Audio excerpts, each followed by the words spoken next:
ಮುಖ್ಯವಾಗಿ ವಿಜಯ ಬ್ಯಾಂಕಿನ ಸ್ಥಾಪಕರು ಎ.ಬಿ. ಶೆಟ್ಟಿ ಆದರೂ ಕೂಡ ವಿಜಯ ಬ್ಯಾಂಕನ್ನು ಪ್ರವರ್ಧಮಾನಕ್ಕೆ ಕೊಂಡೋದವರು ಎಲ್ಲರಿಗೂ ಗೊತ್ತಾಗೆ ಮುಲ್ಕಿ ಸುಂದರಾಮ್ ಶೆಟ್ಟಿ ಅವರು ಕೂಡ ಈ ಶಾಲೆಯ ಹಳೆ ವಿದ್ಯಾರ್ಥಿ. ಹಾಗೆ ನೀವು ನ್ಯಾಚುರಲ್ ಐಸ್ ಕ್ರೀಮಿನ ರಘುನಂದನ್ ಕಾಮತ್ ಅವರ ಹೆಸರನ್ನು ಕೇಳಿರ್ಬೋದು, ಅವರು ಕೂಡ ಈ ಶಾಲೆಯ ಹಳೆ ವಿದ್ಯಾರ್ಥಿ. ಅವರು ಕೂಡ ಪುನರ್ನಿರ್ಮಾಣವನ್ನು ಅಷ್ಟೇ ಅರ್ಥಪೂರ್ಣವಾಗಿಯೂ ಮಾಡಿದ್ದೇವೆ. ಅಂದರೆ ಕೇವಲ ಕಟ್ಟಡವನ್ನು ಕಟ್ಟಲಿಲ್ಲ, ಇದು ನಮ್ಮ ಭಾವನೆಗಳನ್ನು ಮತ್ತೊಮ್ಮೆ ನಾವು ನಿರ್ಮಿಸಿದ್ದು.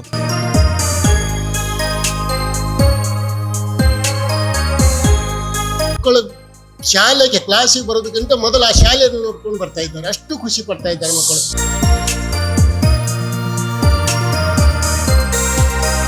ಮೂಲ್ಕಿಯ ಕೊಲಕಾಡಿ ಹಿರಿಯ ಪ್ರಾಥಮಿಕ ಶಾಲೆ ಅಪರೂಪದ ಉದಾಹರಣೆಯಾಗಿ ಗಮನ ಸೆಳೆದಿದೆ. ಸುಮಾರು 101 ವರ್ಷದ ಹಳೆಯ ಮಣ್ಣಿನ ಗೋಡೆ ಮತ್ತು ಹಂಚಿನ ಶಾಲಾ ಕಟ್ಟಡವನ್ನು ಅದೇ ಹಳೆಯ ಮಾದರಿ ವಿನ್ಯಾಸ ಮತ್ತು ಸೊಗಡಿನಲ್ಲಿ ಮರುನಿರ್ಮಿಸಲಾಗಿದೆ. ಕಂಬಗಳು, ದೊಡ್ಡ ಕೋಣೆಗಳು, ಆಫೀಸ್ ಕೋಣೆ, ಅಂಗಳದ ವಿನ್ಯಾಸ ಎಲ್ಲವೂ ಹಳೆಯ ನೆನಪನ್ನು ಉಳಿಸುವಂತೆ ನಿರ್ಮಿಸಲಾಗಿದೆ.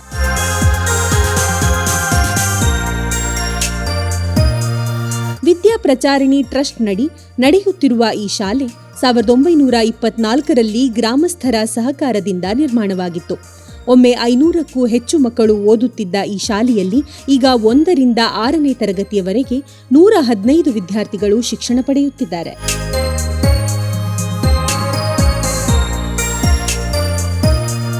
ಹಳೆಯ ವಿದ್ಯಾರ್ಥಿಗಳು ಹೊಸ ಕಟ್ಟಡ ನಿರ್ಮಿಸಲು ಮುಂದಾದರೂ ಬಾಲ್ಯದ ನೆನಪು ಉಳಿಯಲೆಂದು ಅದೇ ಹಳೆಯ ಮಾದರಿಯಲ್ಲೇ ಕಟ್ಟಲು ನಿರ್ಧರಿಸಿದ್ದಾರೆ. ಈ ಕಟ್ಟಡಕ್ಕೆ ಸುಮಾರು 100 ವರ್ಷ ಮೇಲೆ ವಯಸ್ಸಾಯಿತು. ಈ ಕಟ್ಟಡವನ್ನು ನಾವು ಈ ಸಲ ಸಂಪೂರ್ಣವಾಗಿ ನವೀಕರಣಗೊಳಿಸಿದ್ದೇವೆ. ಅಂದರೆ ಇದರ ಮೂಲ ಸ್ವರೂಪವನ್ನು ಕೆಡಿಸದೆ ಮೊದಲು 24ರಲ್ಲಿ ಯಾವ ರೀತಿ ಇತ್ತೋ ಅದೇ ರೀತಿಯಲ್ಲಿ ಅದನ್ನು ಮತ್ತೆ ನವೀಕರಣಗೊಳಿಸಿದ್ದೇವೆ. ಇದರ ಹಿಂದಿನ ಉದ್ದೇಶ ಅಂದರೆ ಕಾಲಕ್ಕೆ ಅನುಗುಣವಾಗಿ ಈ ಕಟ್ಟಡ ತುಂಬ ಶಿಥಿಲವಾಗಿತ್ತು. ಅದನ್ನು ಮನಗಂಡು ನಾವು ಹಳೆ ವಿದ್ಯಾರ್ಥಿ ಸಂಘದವರು ಈ ಶಾಲೆಗೆ ಶಾಲೆಯ ಕಟ್ಟಡವನ್ನು ಮರುನಿರ್ಮಾಣ ಮಾಡಬೇಕು, ನಮ್ಮ ಬಾಲ್ಯದ ದಿನಗಳು ಮತ್ತು ಹಿಂದಿನ ಇದನ್ನು ಜೀವಂತವಾಗಿಡಬೇಕಂತ ಒಂದು ಉದ್ದೇಶದಿಂದ ನಾವು ಒಟ್ಟುಗೂಡಿ ಈ ಕಟ್ಟಡವನ್ನು ಪುನರ್ನಿರ್ಮಾಣ ಮಾಡಿದ್ದೇವೆ. ಪುನರ್ನಿರ್ಮಾಣವನ್ನು ಅಷ್ಟೇ ಅರ್ಥಪೂರ್ಣವಾಗಿಯೂ ಮಾಡಿದ್ದೇವೆ. ಅಂದರೆ ಕೇವಲ ಕಟ್ಟಡವನ್ನು ಕಟ್ಟಲಿಲ್ಲ, ಇದು ನಮ್ಮ ಭಾವನೆಗಳನ್ನು ಮತ್ತೊಮ್ಮೆ ನಾವು ನಿರ್ಮಿಸಿದ್ದು. ಕಳೆದ ಹಲವು ತಿಂಗಳುಗಳಿಂದ ಪ್ರತಿ ವಾರಾಂತ್ಯ ಶ್ರಮದಾನ ಮಾಡುತ್ತಿರುವ ಅವರು ಸುಮಾರು 40 ಲಕ್ಷ ರೂಪಾಯಿ ಸಂಗ್ರಹಿಸಿ ನಿರ್ಮಾಣ ಕಾರ್ಯ ನಡೆಸುತ್ತಿದ್ದಾರೆ. ನಮ್ಮ ಮನೆಯಲ್ಲಿ ಹೇಗೆ ಕೆಲಸ ಮಾಡ್ತೇವೆ ಹಾಗೆ ಈ ಶಾಲೆ ನಮಗೆ 2ನೇ ಮನೆ ಇದ್ದ ಹಾಗೆ. ಈ ಶಾಲೆಯಲ್ಲಿ ಬಂದು ನಾವು ಪ್ರತಿ ಆದಿತ್ಯವಾರ ಶ್ರಮದಾನ ಮಾಡಿ ಅರ್ಥಪೂರ್ಣವಾಗಿ ಆರ್ಥಿಕ ಸಹಕಾರವೂ ಹಾಗೆ ನಾವು ಯಾರಲ್ಲಿಯೂ ಅದನ್ನು ಕೇಳಿಕೊಂಡು ಹೋದದ್ದಿಲ್ಲ. ಎಲ್ಲ ಹಳೆ ವಿದ್ಯಾರ್ಥಿಗಳು ಅವರ ಭಾವನಾತ್ಮಕವಾಗಿ ಸ್ಪಂದಿಸಿ ಆರ್ಥಿಕ ಸಹಕಾರವನ್ನು ನೀಡಿದ್ದಾರೆ. ಒಂದು 50-30 ವಿದ್ಯಾರ್ಥಿಗಳು ಪ್ರತಿ 2-3 ತಿಂಗಳಿಂದ ಪ್ರತಿ ಸಂಡೇ ಬಂದು ಈ ಶಾಲೆ ಸಲುವಾಗಿ ಬೆಳಗಿಂದ ಸಂಜೆವರೆಗೆ ಅಷ್ಟು ಅವರು ಶ್ರಮದಾನ ಮಾಡಿದ್ದಾರೆ. ಬಹಳ ಖುಷಿ ಆಗ್ತಾರೆ. ಇಂಥ ನಮ್ಮ ಶಾಲೆ ಅಂತ ಕಟ್ಟಡ ಮತ್ತು ಈಗ ಡಿಸೈನ್ ಮಾಡಿದಾರಲ್ಲ, ಬಹಳ ಖುಷಿ ಆಗ್ತಾ ಇದೆ. ಮಕ್ಕಳಿಗೊಂದು ಆಕರ್ಷಣೆ, ಮಕ್ಕಳಿಗೆ ಒಂದು ತುಂಬ ಬರಲಿಕ್ಕೆ ಖುಷಿ ಆಗ್ತದೆ. ನೀವು ನಂಬಲಿಕ್ಕಿಲ್ಲ, 15 ದಿವಸ ಮಕ್ಕಳು ಶಾಲೆಗೆ ಕ್ಲಾಸಿಗೆ ಬರೋದಕ್ಕಿಂತ ಮೊದಲು ಆ ಶಾಲೆಯನ್ನು ನೋಡ್ಕೊಂಡು ಬರ್ತಾ ಇದ್ದಾರೆ, ಅಷ್ಟು ಖುಷಿ ಪಡ್ತಾ ಇದ್ದಾರೆ ಮಕ್ಕಳು. ಅದಕ್ಕಾಗಿ ಮಕ್ಕಳ ಪರವಾಗಿ, ಮಕ್ಕಳ ಊರಿನ ಪರವಾಗಿ ಹಳೆ ವಿದ್ಯಾರ್ಥಿಗಳಿಗೆ ತುಂಬ ಕೃತಜ್ಞತೆ ಬಯಸ್ತಾ ಇದ್ದೇನೆ. ಪ್ರಸಿದ್ಧ ಉದ್ಯಮಿಗಳು ಹಾಗೂ ಸಾಧಕರು ಈ ಶಾಲೆಯ ಹಳೆ ವಿದ್ಯಾರ್ಥಿಗಳಾಗಿದ್ದು ನಿರ್ಮಾಣ ಕಾರ್ಯಕ್ಕೆ ಸಹಕಾರ ನೀಡಿದ್ದಾರೆ. ಇದರಿಂದ ಹೊಸ ಕಟ್ಟಡ ನಿರ್ಮಾಣವಾದರೂ ಶಾಲೆಯ ನೆನಪುಗಳು ಅದೇ ರೀತಿಯಲ್ಲಿ ಉಳಿದಿವೆ.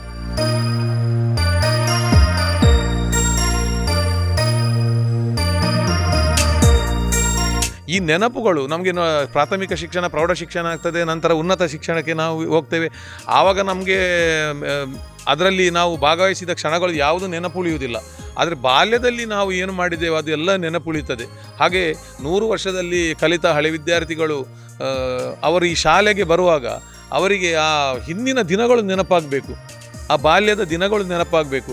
ಮತ್ತು ನೋಡಿ, ಇದೊಂದು ಡಿಫ್ರೆಂಟ್ ಟೈಪ್ ಆಫ್ ಸ್ಟ್ರಕ್ಚರ್. ಈ ಸುತ್ತು ಮನೆ ಅಂತ ಇರ್ತಾರೆ, ಆ ಥರದ ಒಂದು ಸ್ಟ್ರಕ್ಚರ್. ಅದಕ್ಕೋಸ್ಕರ ಈ ಪಾರಂಪರಿಕವಾಗಿ ಇದನ್ನು ಉಳಿಸಿಕೊಂಡು ಹೋಗಬೇಕಂತ ನಮ್ಮದು ಮೊದಲ ಆಶಯ, ಮತ್ತು ಭಾವನೆಗಳು ಉಳಿಬೇಕು. ಅದಕ್ಕೋಸ್ಕರ ನಾವು ಇದನ್ನು ಅದೇ ರೀತಿಯಲ್ಲಿ ಮರುಸೃಷ್ಟಿ ಮಾಡಿದ್ದೇವೆ.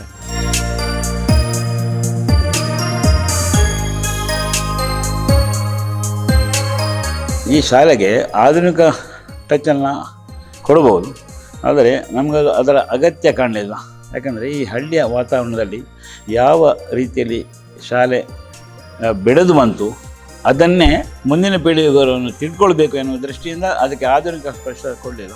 ಒಂದು ವಿಷಯ ನಾನು ಹೇಳಲಿಕ್ಕೆ ಬಯಸ್ತೇನೆ, ಈ ವಾಸ್ತುವಿನ ವಿಷಯ ಬರುವಾಗ ನೀವು ತಿಳ್ಕೊಳ್ಳಿ, ಈ ಶಾಲೆ ದಕ್ಷಿಣ ಅಭಿಮುಖವಾಗಿ ಉಂಟು. ಯಮನ ದಿಕ್ಕು ಅಂತ ಒಂದು ಯಾರು ಕೂಡ ಹಾಗೆ ಮಾಡಿದ್ರು, ಆದರೆ ಆ ಯಮನ ದಿಕ್ಕನ್ನು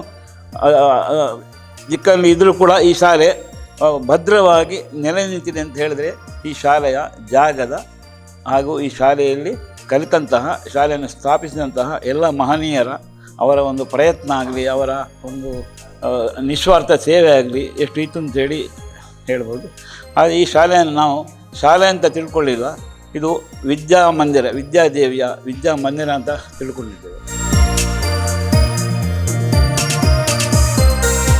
ಹಳೆ ವಿದ್ಯಾರ್ಥಿಗಳ ಈ ಪಟ್ಟಿಯನ್ನು ನಾನು ತಗೊಂಡು ಹೋದರೆ ಕೆಲವಾರು ವಿದ್ಯಾರ್ಥಿಗಳನ್ನು ನಾವು ಹೇಳಬೇಕಾಗ್ತದೆ. ಮುಖ್ಯವಾಗಿ ವಿಜಯ ಬ್ಯಾಂಕಿನ ಸ್ಥಾಪಕರು AB ಶೆಟ್ಟಿ ಆದರೂ ಕೂಡ ವಿಜಯ ಬ್ಯಾಂಕನ್ನು ಪ್ರವರ್ಧಮಾನಕ್ಕೆ ಕೊಂಡೋದವರು ಎಲ್ಲರಿಗೂ ಗೊತ್ತಾಗಿ ಮುಲ್ಕಿ ಸುಂದರಾಮ್ ಶೆಟ್ಟಿ ಅವರು ಕೂಡ ಈ ಶಾಲೆಯ ಹಳೆ ವಿದ್ಯಾರ್ಥಿ. ಹಾಗೆ ನೀವು ನ್ಯಾಚುರಲ್ ಐಸ್ ಕ್ರೀಮಿನ ರಘುನಂದನ್ ಕಾಮತ್ ಅವರ ಹೆಸರನ್ನು ಕೇಳಿರ್ಬೋದು, ಅವರು ಕೂಡ ಈ ಶಾಲೆಯ ಹಳೆ ವಿದ್ಯಾರ್ಥಿ ಅವರು ಕೂಡ. ಆಮೇಲೆ ಬಿಸ್ಲೇರಿ ಫ್ಯಾಕ್ಟ್ರಿಯನ್ನು ನಿರ್ಮಿಸಿದಂತಹ ಜಯ ಶೆಟ್ಟಿ ಇರ್ಬೋದು, ಅವರು ಕೂಡ ಈ ಶಾಲೆಯ ಹಳೆ ವಿದ್ಯಾರ್ಥಿ. ಹಳೆ ವಿದ್ಯಾರ್ಥಿ ಈಗಿದ್ದು ಅಷ್ಟೇ ಅಲ್ಲ, ಒಂದು 20-30 ವರ್ಷದಿಂದ ನಮ್ಮ ಶಾಲೆಗಳಿಗೆ ಅವ್ರದ್ದೇ ಹಣ ಒಟ್ಟ ಮಾಡಿ ಗೌರವ ಶಿಕ್ಷಕರನ್ನು ಅವರೇ ಇರ್ತಾರೆ.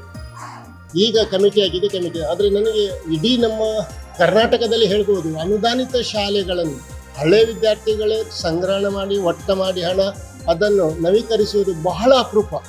ಸರ್ಕಾರಿ ಶಾಲೆ ಮಾಡ್ತಾರೆ, ಅದು ಅನುದಾನಿತ ಶಾಲೆಗಳನ್ನು ಮಾಡಿದ್ದು ನನಗೆ ಅತಿ ಹೆಮ್ಮೆ ಆಗ್ತಾ ಇದೆ. ಇಷ್ಟೆಲ್ಲ ಖರ್ಚು ಮಾಡಿದ್ದಾರೆ. ಅಷ್ಟೇ ಅಲ್ಲ, ಆ ಶಾಲೆ ನೋಡುವಾಗಲೇ ಒಂದು ಖುಷಿ ಪಡಬೇಕಾಗಿರ್ತದೆ.